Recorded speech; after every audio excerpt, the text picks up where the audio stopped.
Hello and welcome. Today, folks, we are tackling another medium difficulty HackerRank problem. As usual, I'll go over the problem, give you some time to do it on your own, and then go over my solution.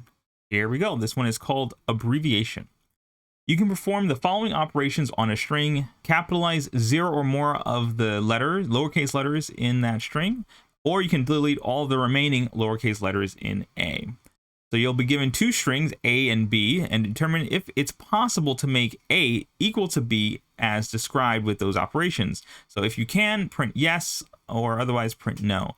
For example, if you're given the first string, the A string, capital A, lowercase b, lowercase c, capital D, capital E, and you're given the B string, which is always going to be all capitals, A, B, D, E, then we can convert A to B by deleting the lowercase c, and the B can be capitalized to match the B. So that is possible. Another example would be if you're given A string being capital A, lowercase b, lowercase c, capital D, capital E, and the B string is all caps A, F, D, E. It's not possible because of the capital F. There's no matching letter. So something you can consider is that string A will consist of uppercase and lowercase English ASCII characters, and string B consists only of uppercase English letters, ASCII characters. Okay, so that's the problem. I will give you some time to do it on your own, and then I'll come back with my solution.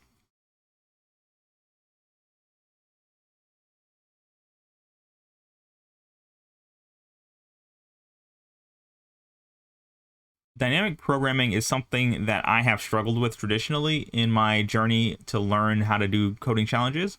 And this was one of the problems that I wanted to challenge myself with because it had dynamic programming in it. My initial solution was to basically go through the string in an iterative way, like having a runner, and it just wasn't working because the second you bump into a lowercase letter that could go like one of two ways, you can either capitalize it or you can actually remove it.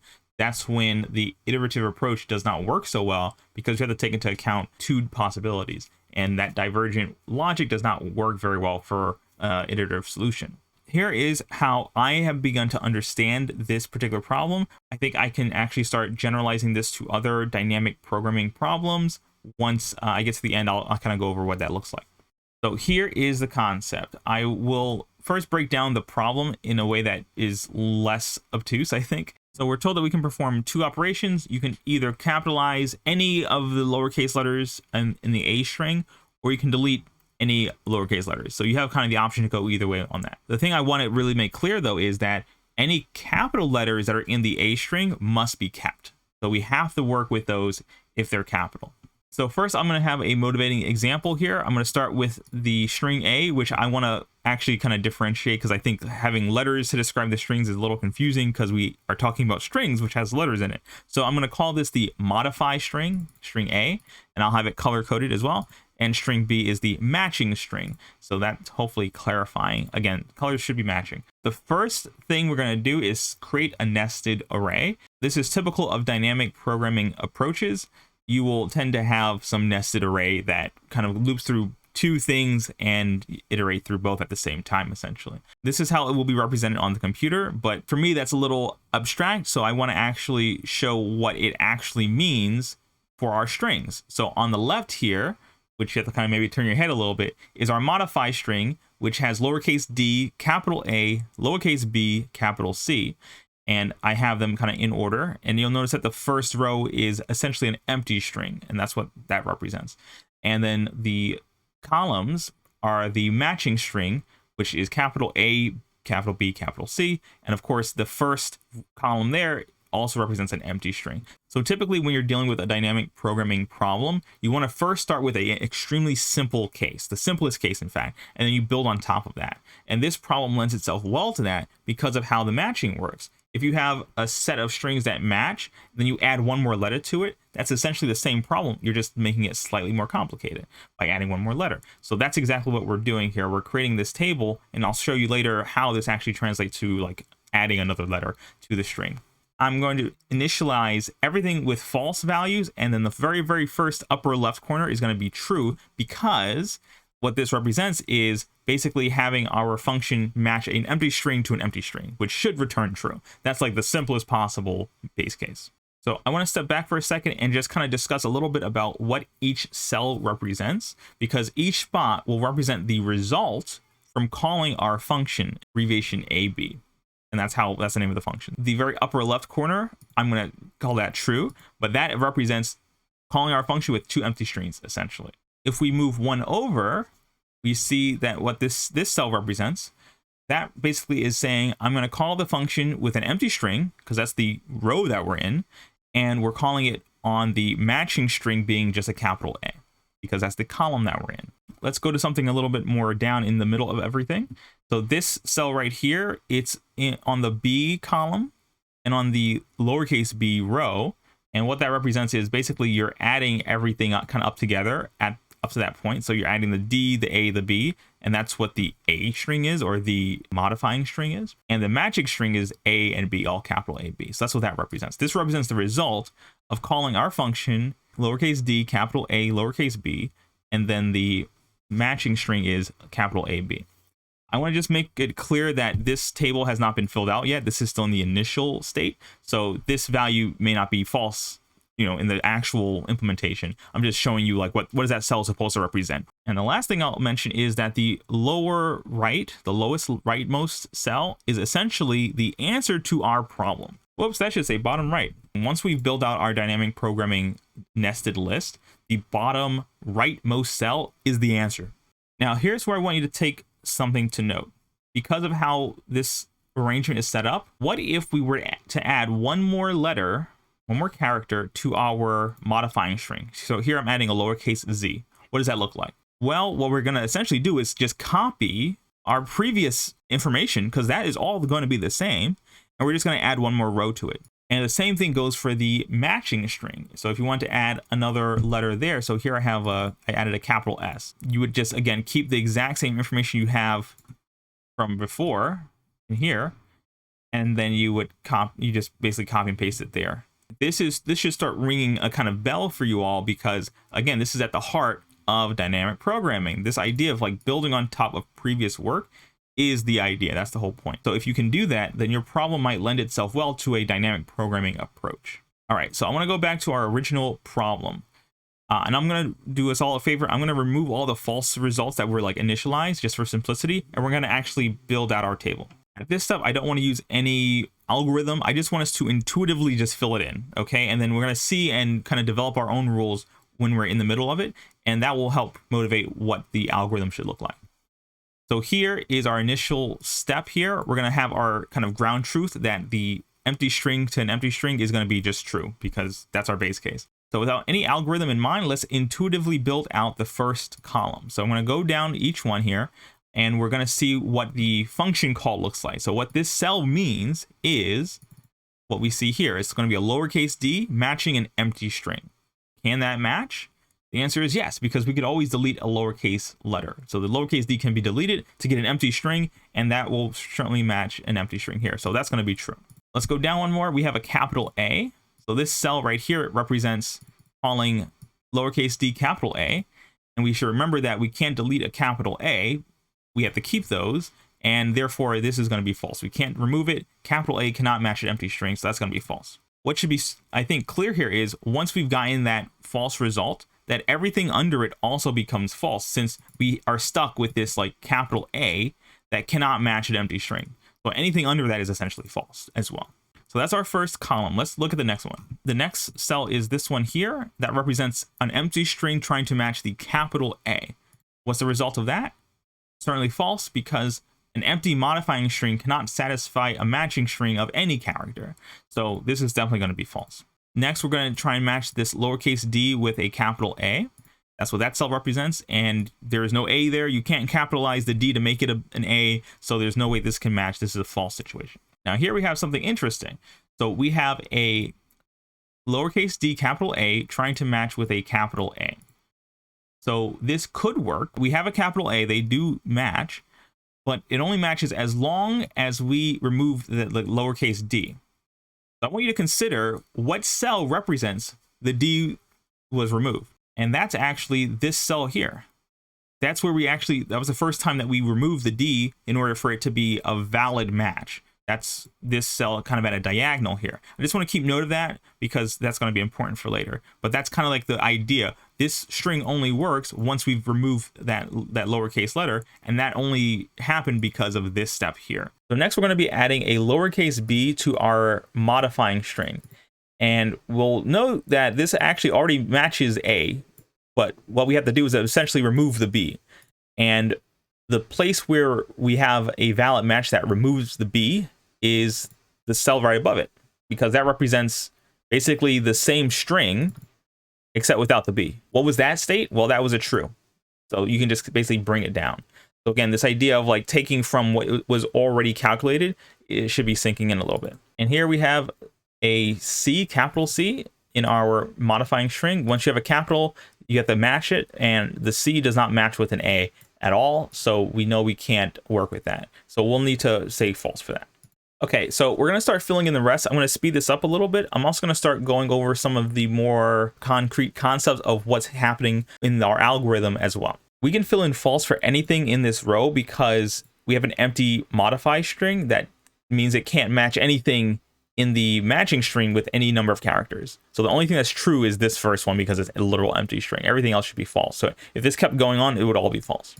Okay, so now we're looking at this cell here. That's where we have a lowercase d and two capitals, an A and a B. So the pattern I want you to start recognizing is if the letter on the left here is a lowercase, then it needs to be considering two possibilities. Either that character gets capitalized and it makes a match, or it is removed.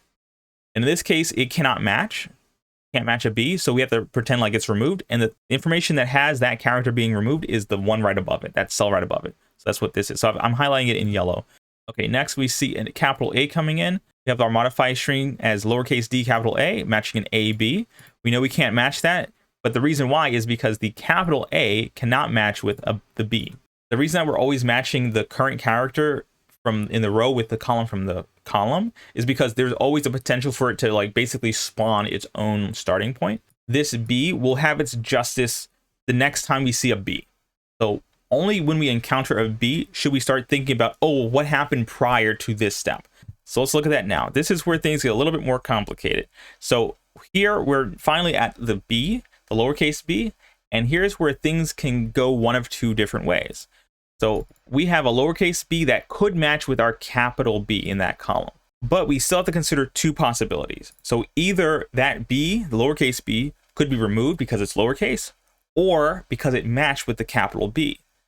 So what do those two situations look like? So let's talk about the first scenario.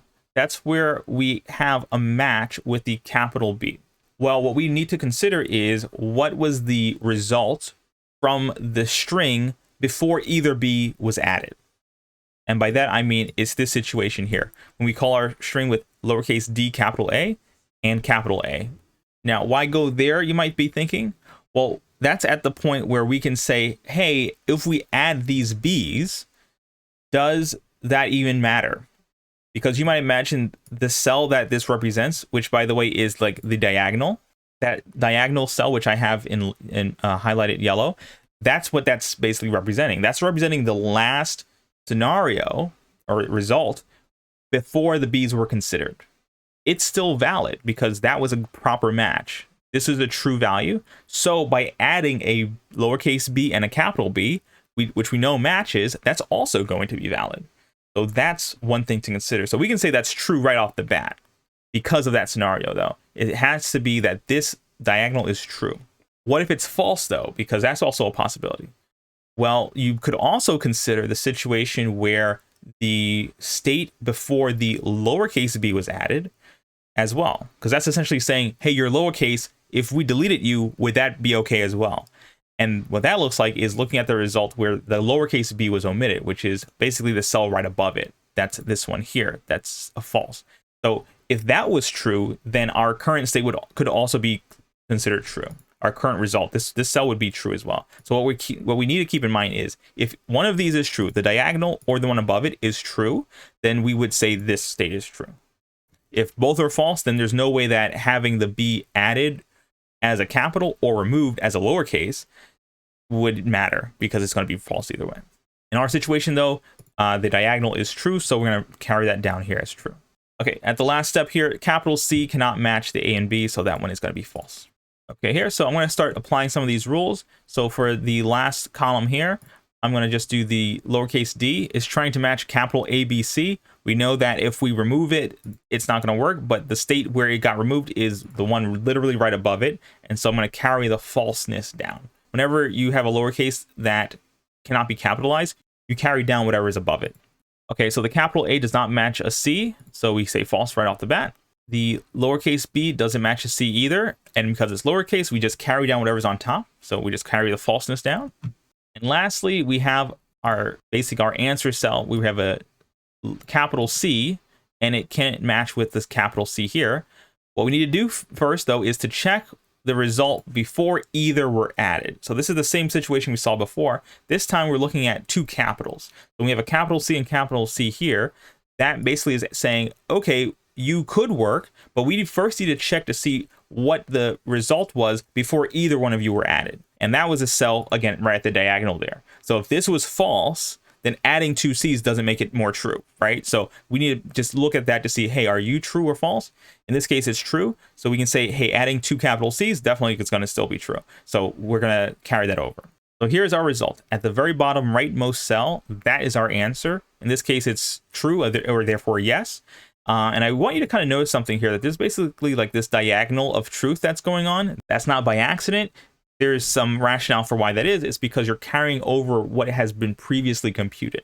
Okay, so what are all these rules that we effectively used in this process? Okay, so I went a little bit more verbose on this than I think I wanted to, but in the end, this was, again, to help my understanding of this situation. I'll go over it real quick because this is essentially what we were following before.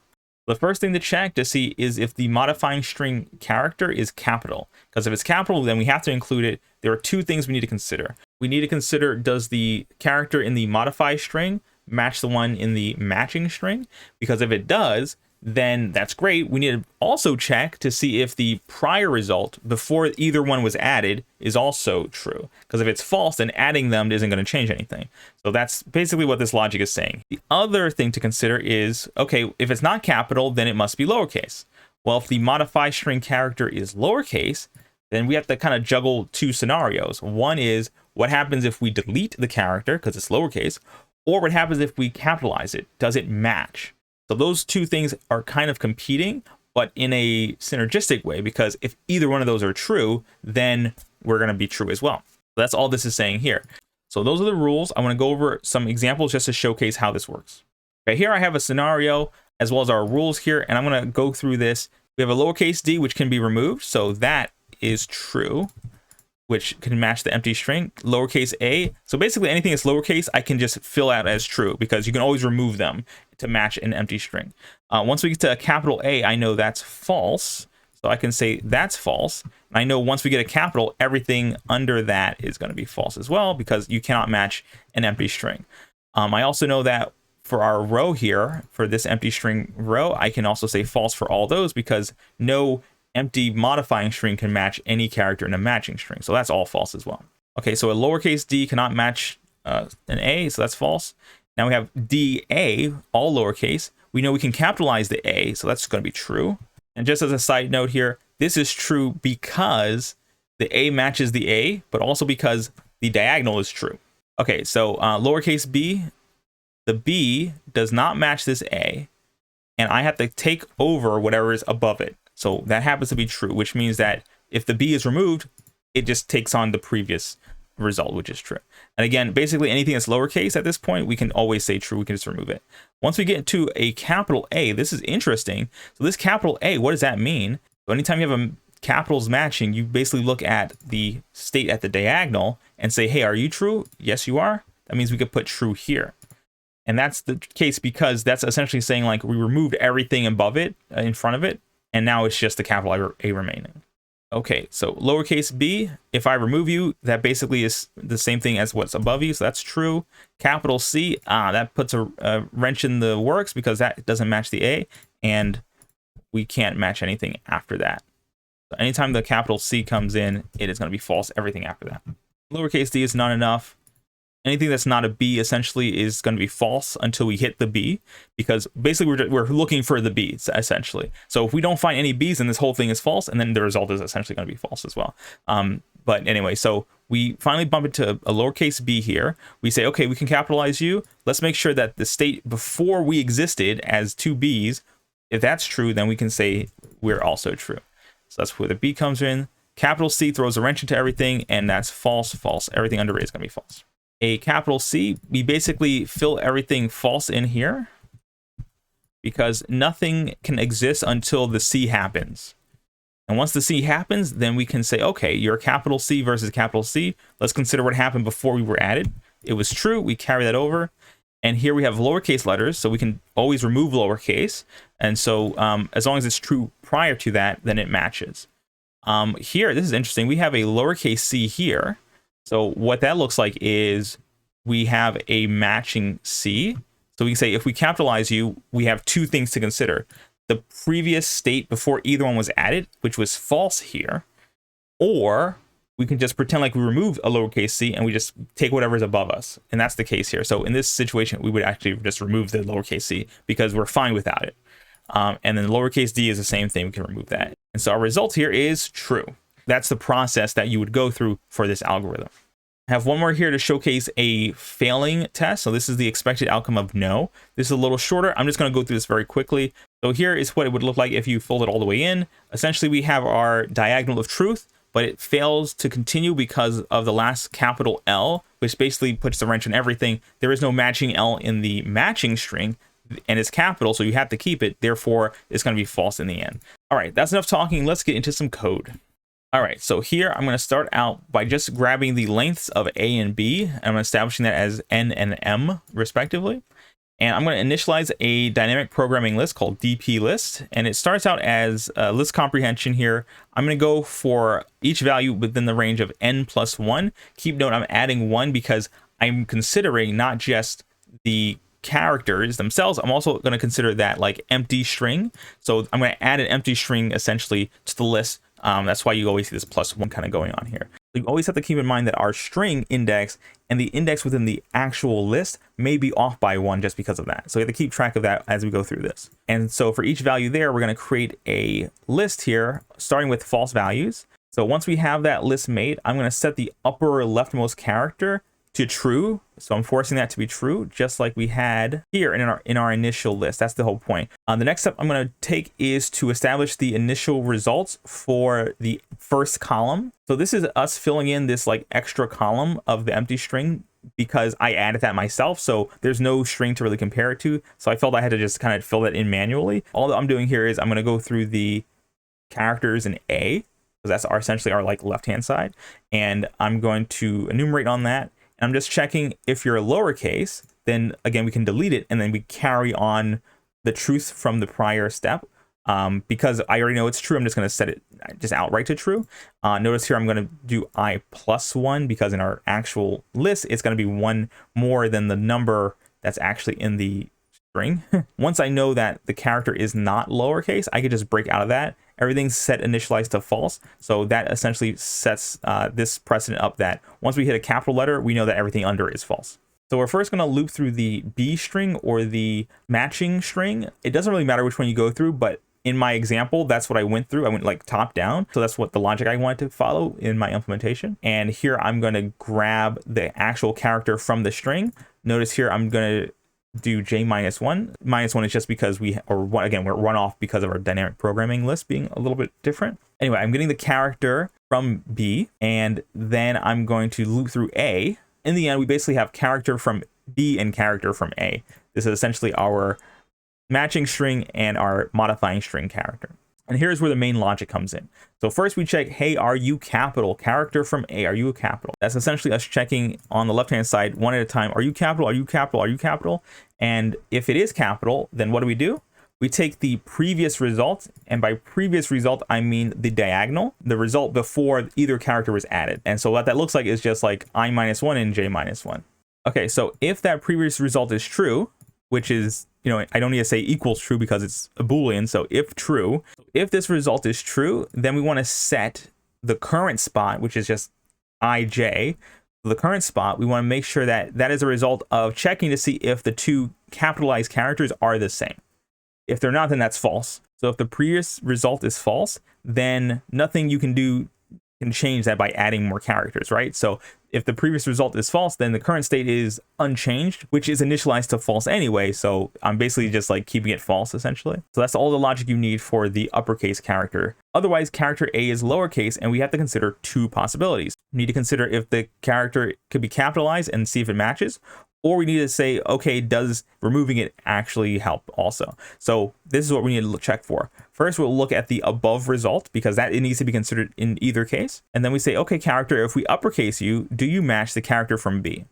If you do, then we're gonna need to pull the previous result. Again, the previous result is referring to the diagonal one. Diagonal result, are you true? And we are gonna set the current state to if the above is true, again, that's the one above it, or the previous is true. Either one. If either one is true, then we know the current state is true. Otherwise, the matching did not work, and the only thing we need to consider is if the character, lowercase character, was removed. We're just going to grab the very last row and column that has our result, and then we're going to return yes or no depending on that. Let's run some code. All right, let's submit some code. Booyah! Excellent. Okay, so let's go over some time complexity. Building out this table. So building out this table took big O of n times n. Looping through this took just big O of n. Filling in the list, you're going through m and then n. So this is big O of m times n. And that was basically it. Everything else is constant time. There's just lookup. So everything here is the same. So at most, we're looking at a time complexity of big O of n times m for this. Okay, so the total time complexity is basically taking the n times m plus O of n plus n times n and reducing it essentially just to big O of n times m.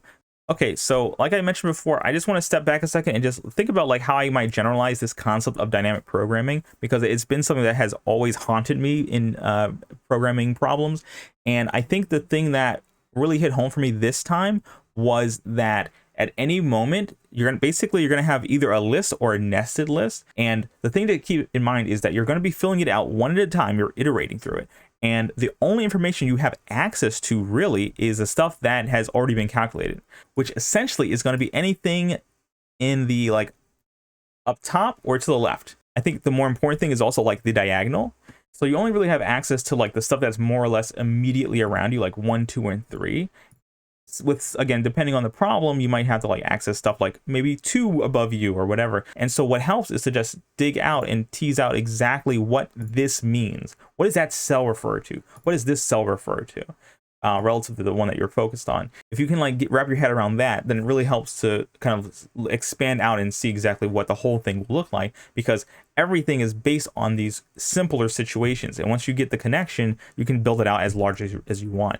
Having the time complexity of n times m is pretty good considering the fair bit of complexity in the logic that is involved.